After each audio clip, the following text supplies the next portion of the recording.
Salut à tous mes petits chimistes, et aujourd'hui on se retrouve pour une nouvelle vidéo où aujourd'hui on va faire la condensation de Claisen et Dieckmann.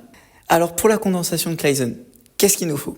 Il nous faut un pK se situant à, une molécule ayant un pK se situant à 25, qui va être notre base, et il nous faut un ester. Donc comment ça va se passer? Tout d'abord, notre base, qui est nucléophile, va venir attaquer un H pour l'enlever sauvagement de la réaction, qui va ensuite se déplacer sur la double liaison et l'électron se rabat sur l'oxygène. Donc on a vraiment la base qui arrache le proton. Donc on va former cette molécule.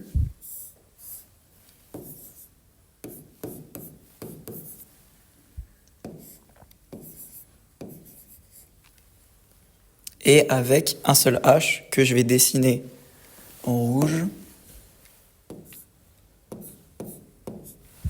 Et notre double liaison qui s'est formée.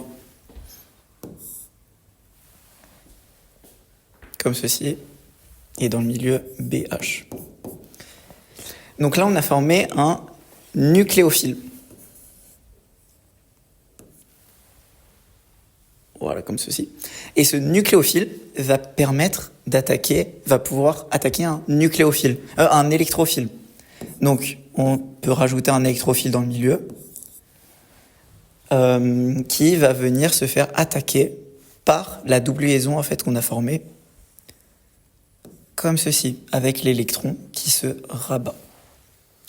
Donc, on peut avoir un électrophile. Par exemple, ça peut être un aldéhyde. Mais bon, on verra plus tard dans un autre exemple, dans la formule de Dieckmann. Donc, notre électrophile se fait attaquer et on forme la molécule avec l'électrophile.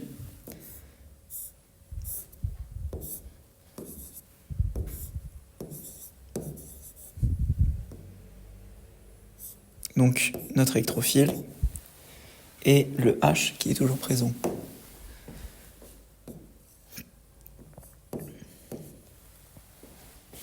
Voilà. Sauf que, qu'est-ce qui se passe? On a toujours un milieu avec une base. Et cette base, qu'est-ce qu'elle va faire? Elle va venir rattaquer ce proton pour assurer, en fait, c'est une neutralisation. Donc la base attaque le proton, même mécanisme, on forme une double liaison. L'électron ici se rabat sur l'oxygène qui est électronégatif. Et on forme cette molécule.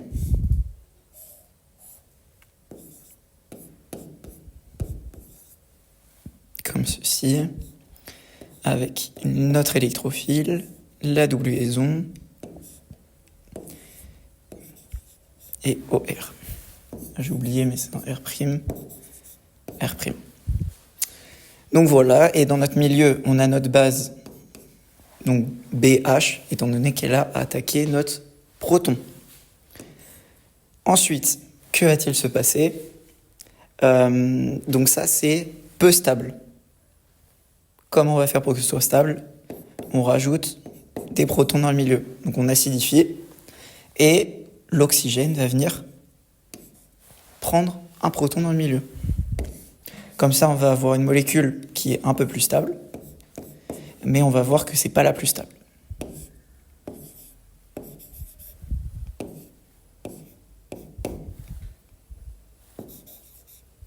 Voilà.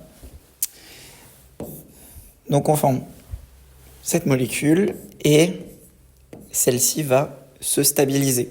Comment on va faire? Donc c'est une tautomérie où on a une cétone qui va se former et le H, l'hydrogène qui est là, qui va venir juste ici sur ce carbone.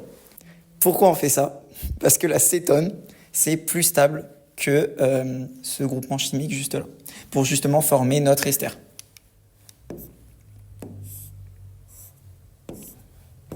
Donc notre cétone, notre ester du coup. Et voilà. Et ici du coup on a notre H. Et voilà, parfait. Donc là on a réussi notre formule de Claisen. Donc surtout important dans cette réaction, c'est ne pas oublier de faire réattaquer la base sur le H. On vous connaît, ça vous allez oublier. Maintenant, on va passer à la formule de Dieckmann. Donc, ce qui est bien avec cette formule, c'est que c'est un peu la même chose que Claisen, mais une condensation intramoléculaire. Donc, qu'est-ce que ça veut dire? Cette fois-ci, on a une base, comme tout à l'heure. Donc là, dans notre cas, ça va être étau-. Et on va avoir une molécule avec 2 groupements ester. Donc, pareil, la base arrache un proton qui va donner un électron à la liaison et l'électron se rabat sur l'oxygène. Donc maintenant, on a cette nouvelle molécule.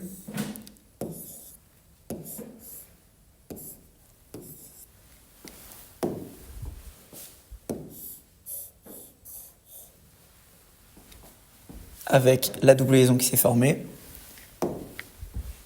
Et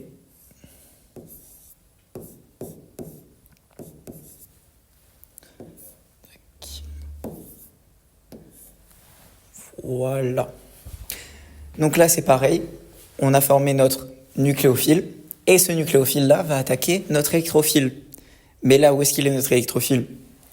Ça va être ce carbone juste là. Pourquoi? Parce que il y a 2 oxygènes qui sont électronégatifs et rendant ainsi le carbone juste là beaucoup plus électrophile. Hop. Donc, pareil, l'électron se rabat. Donc, c'est bien ce côté-là de la double liaison qui va venir attaquer le carbone présent ici, qui est électrophile.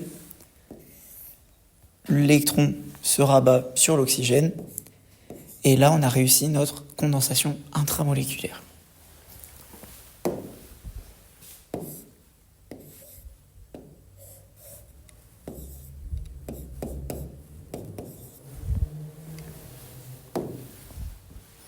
Donc la petite partie assez délicate, il faut bien compter. 1, 2, 3, 4, 5.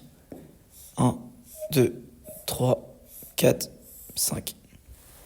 Bon, il n'est pas très beau, mais on va en faire un mieux tout à l'heure. 1, 2, 3, 4, 5. Touk, touk, touk.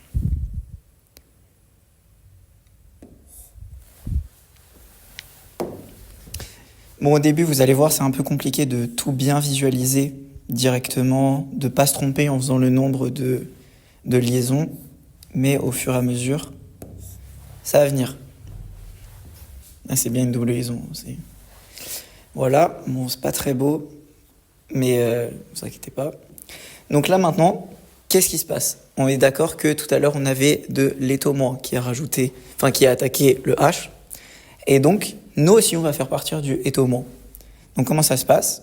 L'électron se rabat, et tout simplement, on donne un électron à l'oxygène qui va pouvoir se transformer en étau-. Et donc on va avoir cette molécule. Hop. Je vais essayer de la faire un peu plus jolie quand même. Tac. 1, 2, 3, 4, 5. On va dire que c'est ça. Hop.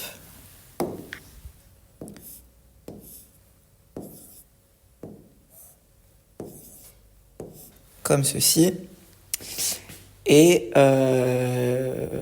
l'étau- qui est parti. Donc c'est celui-ci qu'on va mettre comme ça dans le milieu. Et voilà. Donc là, comme dans la réaction de Claisen, il ne faut pas oublier la neutralisation. Ici, qu'est-ce qu'on a de beau? On a un petit H. Et l'étau- va se faire un plaisir à venir attaquer le H pour qu'il se rabatte juste là et former un O-. Donc, il l'attaque.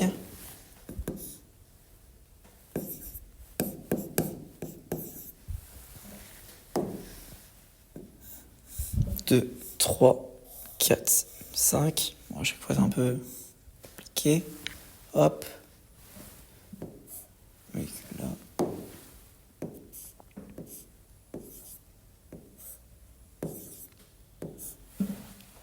Et voilà. Et pour finir, on rajoute du H+. Donc on rajoute nos H+, pour que tout simplement on ait une cétone qui se forme, et la double liaison qui va prendre un H. Et en fait, tout simplement, on va avoir la molécule qu'on avait juste là. C'est juste qu'il ne faut pas oublier de revenir attaquer. Il y a vraiment une neutralisation. Très important encore, j'appuie dessus. Et parce que la molécule qu'on va former, ça va être la même que celle-ci. C'est juste qu'à la fin, on rajoute 1, 2, 3, 4, 5. On rajoute du H+. Tac. Rouge.